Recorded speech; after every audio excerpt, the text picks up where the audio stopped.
Welcome back once again, guys, to another episode of The Local Scene.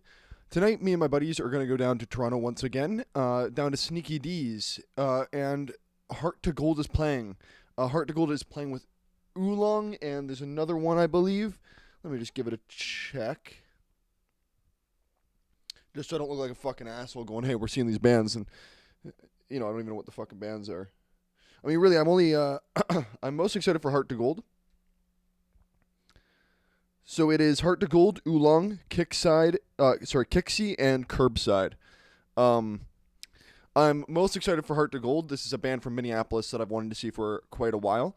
They just released an album back around December called Free Help. Some of the notable tracks on that album are Mother Falcon and Mother Falcon and Can't Stop Me. Can't Stop Me released as a single before the album dropped, just to kind of, attract some buzz and attention to the upcoming album. And they've been on tour now for about a week. For this album, trying to get the name out. I'm excited. This is a band that I've wanted to see for a while, as I already said. They typically play with a band in Minneapolis called Grandma. They kind of tour together, but they haven't really done that for a while. I saw Grandma a couple times throughout last summer and the summer before, but not with Heart to Gold. I haven't gotten a chance to see Heart to Gold. Um, Hopefully, it'll be a killer show. I don't see why not. Most of the time, in most of the cities that they've played, it looks like they do just absolutely slam it. I wouldn't say they sell out. Like I wouldn't say they sell out the show, but it seems like they pack the place pretty fucking deep, and it seems like they got a good energy. It seems like whoever does come out to the show has a good time. I'm hoping that they can, kind of capture that feeling here in Canada. Unfortunately, Canada doesn't really have the greatest local music scene, especially not in Toronto. Like I know it used to be great. Like I know there are great things and there's great things to see. I've been to some great shows. It just seems that like the average consensus, at least when you go to a show in Toronto, you can kind of expect a pretty laid back time. The shows I've been in the United States, I've been to Chicago, I've been to Kalamazoo, Michigan, I've been to Hamtramck, Michigan, I've been to Detroit, um, I've been to Louisville, I've been to Indianapolis. Like I've seen shows pretty much, all like not all through the Midwest, but the closer states to Canada, and the shows I've seen have absolutely blown the roof off. Like the people in the United States are just absolutely insane, man. They know how to party and they party hard.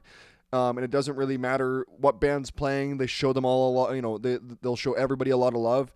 I don't really get the same vibes at the shows in Toronto. Like again, I've been to a couple. I've been to some awesome underground shows in and around Toronto, like around Hamilton and stuff like that before the places got closed down. But going into a show in Toronto, kind of just you're kind of expected to have an easy time rather than like a fun time. And like again, not to say that the music scene isn't great. Maybe I'm not getting it, but like it just feels like people will go to the show and they'll enjoy the music, but like nobody's really like putting their heart into jamming out or anything like that. Like, but hopefully maybe tonight I'll be shown a different side of Toronto. Maybe this will be a great show.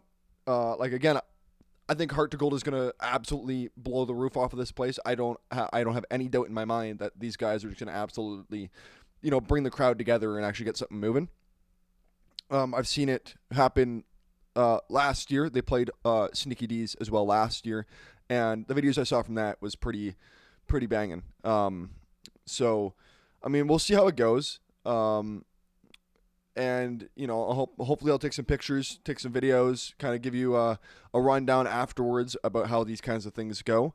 There will be about four of us, including me. It'll be my buddy Avery and my buddy Josh, and Josh is bringing his girlfriend. So hopefully it'll be a good time for all of us. I know these guys haven't heard of this band, like my buddies haven't heard of this band, but I know they've listened to a little bit of it. They've listened to my playlist. They've 100% heard these songs.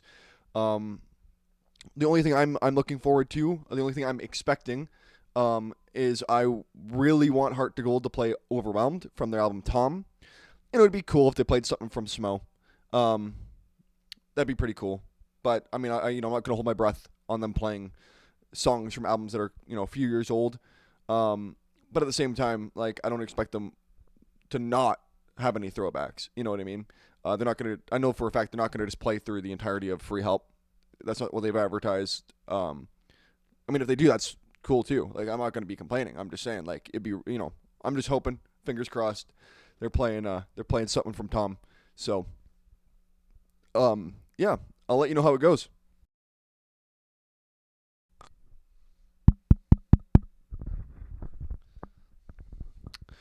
So welcome back. It is officially the next day after the Heart to Gold concert. I wrote down a couple notes about how I'm feeling about the show, just to kind of be able to touch base on it and kind of give you my 2 cents, like I said I would. Basically, Sneaky D's is like an old classic punk venue. It opened up in the 1980s, 1987 to be exact, on the corner of Bloor and Bathurst. And a couple of years later, in 1990, they ended up going and moving to their current location on College and Bathurst. And basically, it's just, classic old punk venue. I, I mean, that's such a fucking stupid way of describing it, but I don't really know how else to describe it. The outside is kind of like a graffiti mural, not really a graffiti mural, but their signs are kind of graffiti esque.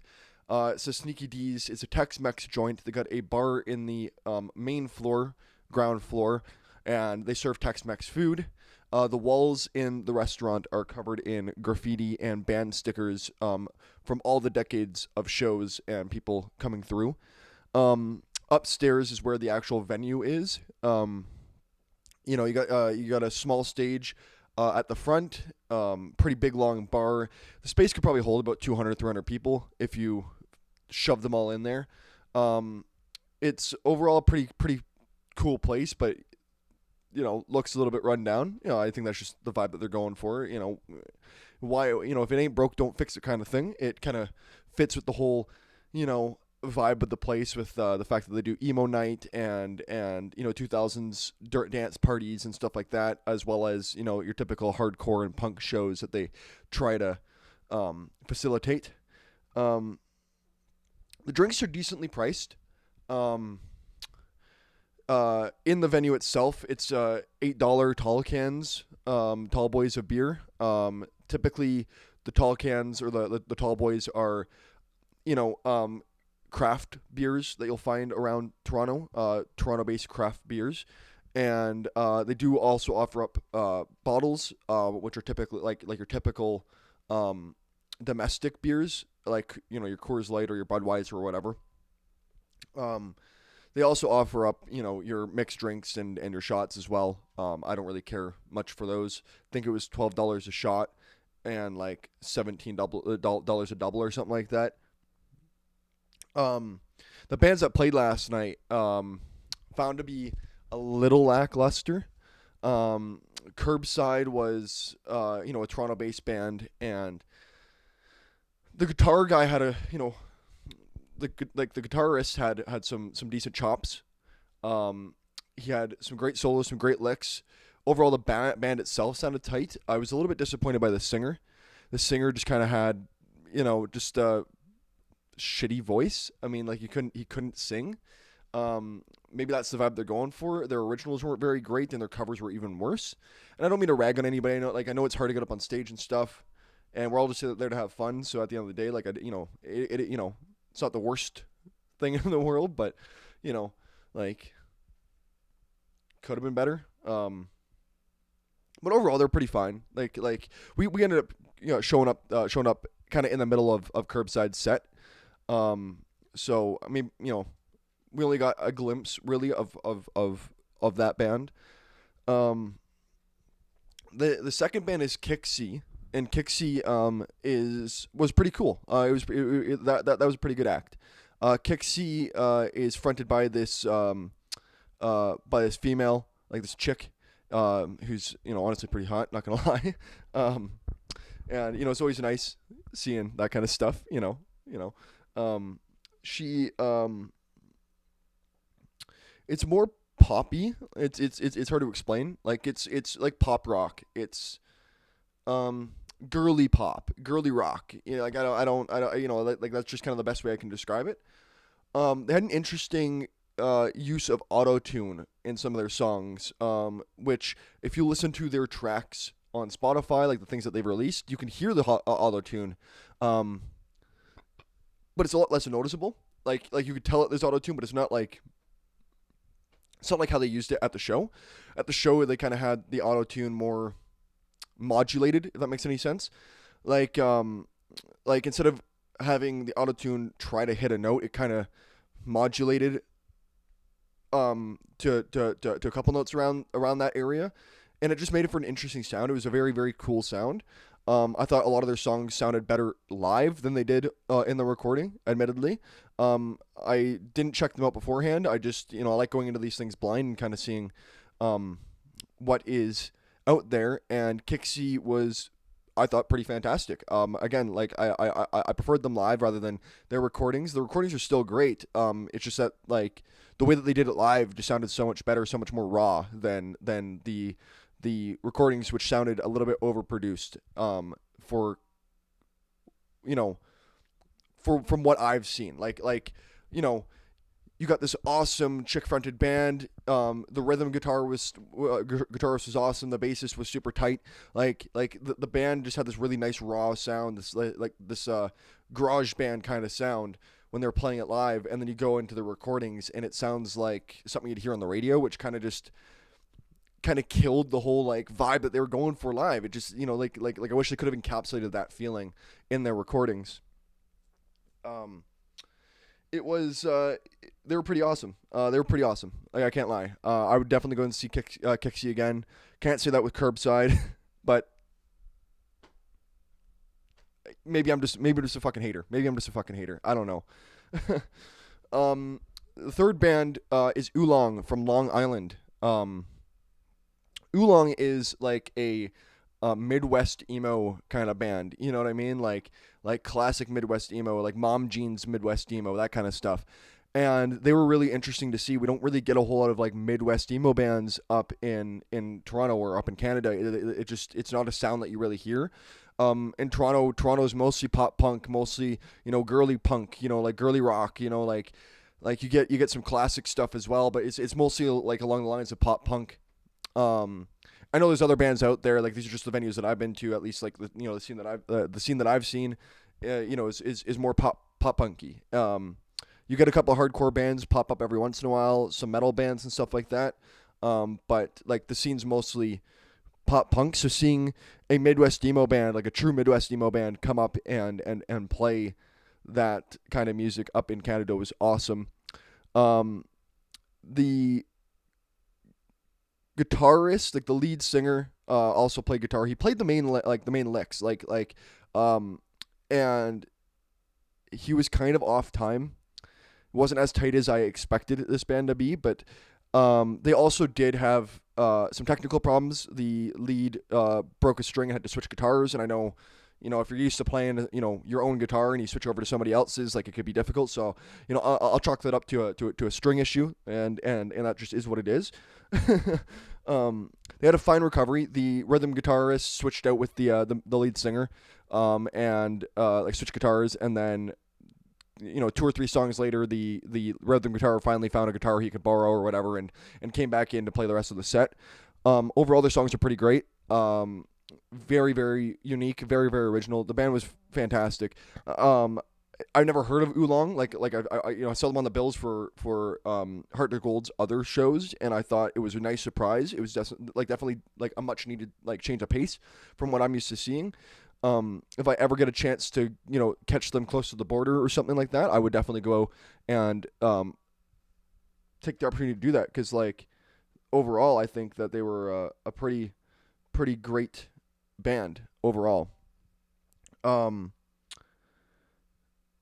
Yeah, Heart to Gold, the main headliner, the show that everybody was the band that everybody was kind of waiting to see, was fantastic. I mean, as tight as tight as a small band can be, really. They hit every mark. All their songs were fantastic. They had a really decent set. They played a bit from Comp. They played a bit from um Free Help. They played a bit from Tom. They played a couple singles that they released, like that aren't specifically on any albums. They had a good lot of fanfare, and overall they were a pretty decent set.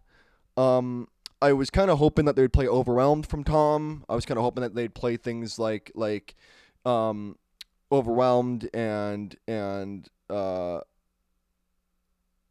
shit. I'm blanking.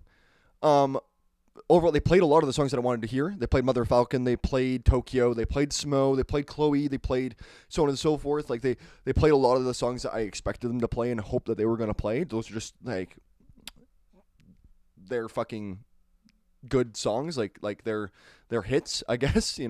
Um, they I wish one of the things that I was a little bit disappointed about was the songs that they did play.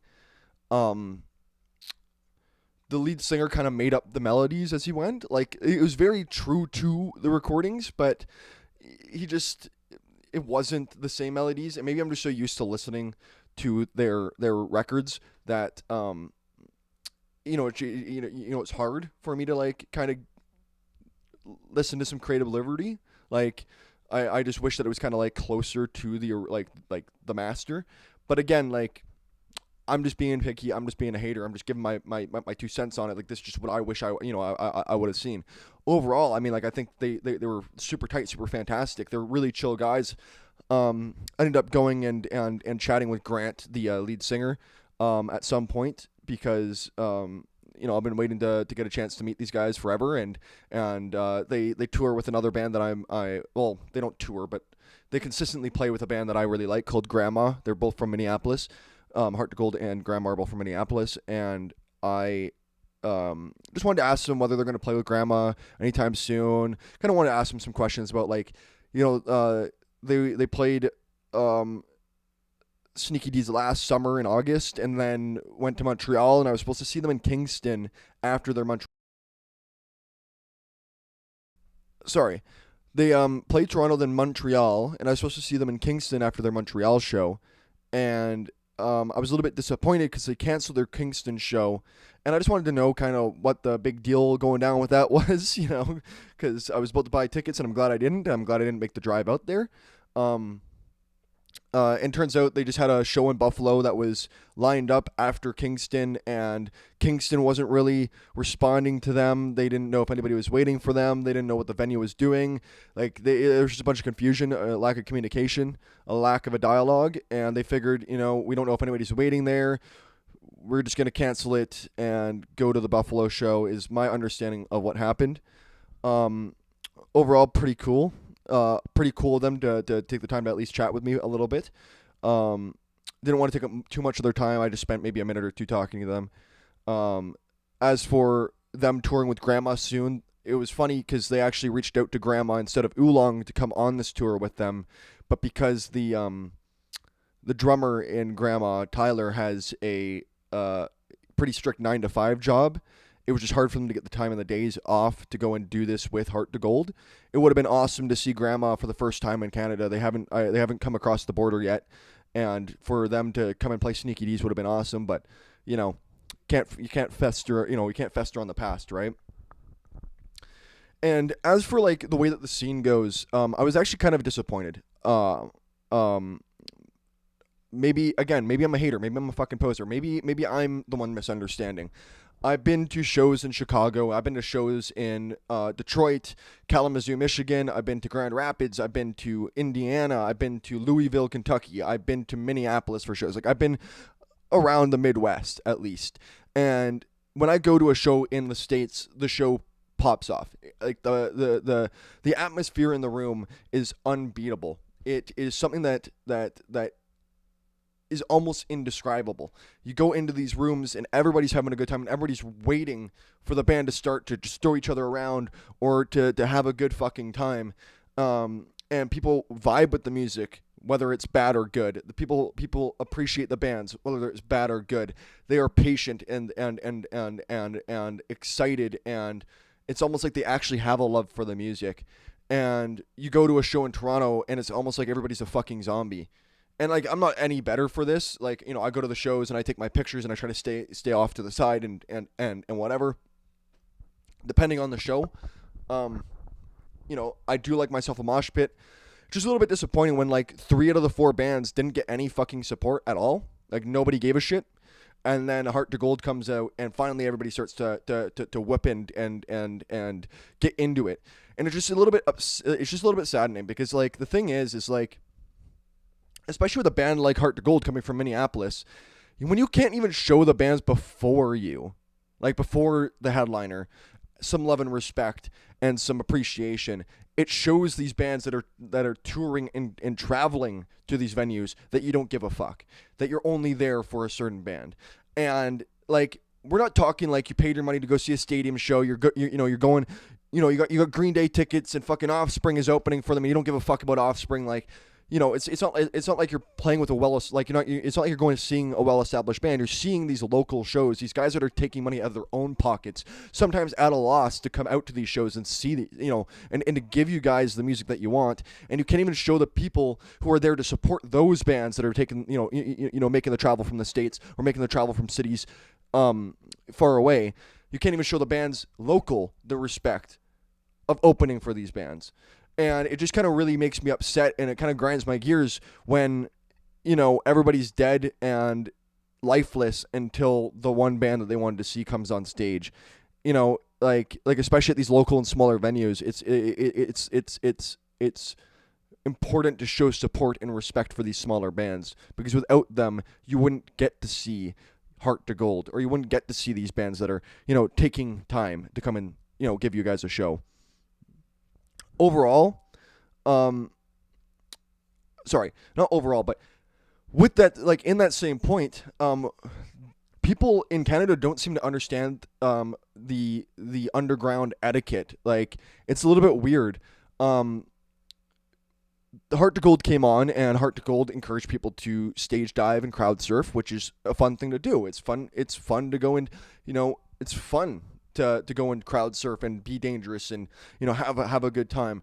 But when, like, there's 14 people at the front of the stage waiting to catch people, and the other 90 people are like 10 feet back, 15 feet back, not ready to catch these guys as well, like, you get into dangerous situations, you know what I mean? And no matter how many times these bands encouraged people to step closer because people wanted to have fun, nobody did. Nobody was there to be the support for people's fun. And that makes the scene unfun. And it also, there's a bit of etiquette behind it too, where like last night, somebody would go up and stage dive, and then 3 seconds later, somebody else is stage diving. They're not even giving the crowd, any time to reset or get prepared to catch another person. And like, overall, people are just, either not understanding the etiquette or just getting, overexcited because it's not something that they're able to do too often. And it's just it was just kind of making me nervous. I don't want to see anybody get hurt. That's not what we're there for. And I just kind of wish that people would get themselves out of this slump. It almost felt artificial. Like, it almost felt artificial. Like it almost feels like, and this isn't just like for Sneaky D's. This is pretty consistent across Toronto, where it almost feels like people are only at these shows because they're told that that's what's fun. Like, it's not like they're there to actually enjoy the music or see smaller bands or support the local scene. It's almost like they're just there because that's what they're told is fun and what they're supposed to be doing in their early 20s. Like, again, like, what I mean is, like, standing around and not giving the support to the, like, these smaller bands there to support Heart to Gold. Like, it's a give and get. Like, if you don't give them support, you're going to lose these scenes. You're going to lose these venues. You're going to lose these bands because they don't see it as worth it to go and play in front of a fucking crowd that stands there with their fucking dicks in their ass, unexcited for it. Like, there's only so much 4 people in the front of the fucking crowd can do to get everybody else excited. And I'm not even talking about the bands. I mean, there are some people there last night trying to get the rest of the crowd excited. But, like, there's only so much you can do when the crowd just isn't fucking interested in it. and it just feels fake. It feels artificial. And I've been to some good shows in Toronto. I've been to some really good shows in Toronto, like at local bars, at the Hard Luck and at Bovine and Horseshoe. Like I've been to good shows. It's a bit depressing when you go to Sneaky D's, which used to, you hear stories about this place, being kick-ass in the early 90s, early 2000s, or the late 90s, early 2000s, and it's a bit depressing seeing that scene kind of devolve into what feels like artificial. But overall, like, again, like, maybe I'm a hater, maybe I'm looking too deep into this, maybe I am the one that didn't have fun last night. I don't know. I feel like I had a great time. I just feel like there's only so much you can do, right? But overall, I mean, I like Sneaky D's hosts some great bands. I wouldn't discourage anybody from going. And I mean, if we're gonna go, I mean, be that guy that brings people up. Be that guy that is, helping somebody crowd surf. Be that guy that pulls somebody up, from the mosh pit and whatever. Just, try your best to be a part of the community and have fun with it and enjoy it and be there and be present. That's the only advice that I can have. Yeah. I had a great time. I hope to see Heart to Gold again. I hope to see Kicksie again. And I hope to see Oolong again. And I hope you guys enjoyed my little review of last night's show. I have a couple pictures taken. I'll leave my Instagram in the description. Hopefully I'll post some of them there, the ones that I think are good enough, and maybe I'll have a little bit of a slideshow here. I appreciate it. Thank you very much, guys. Have a good night.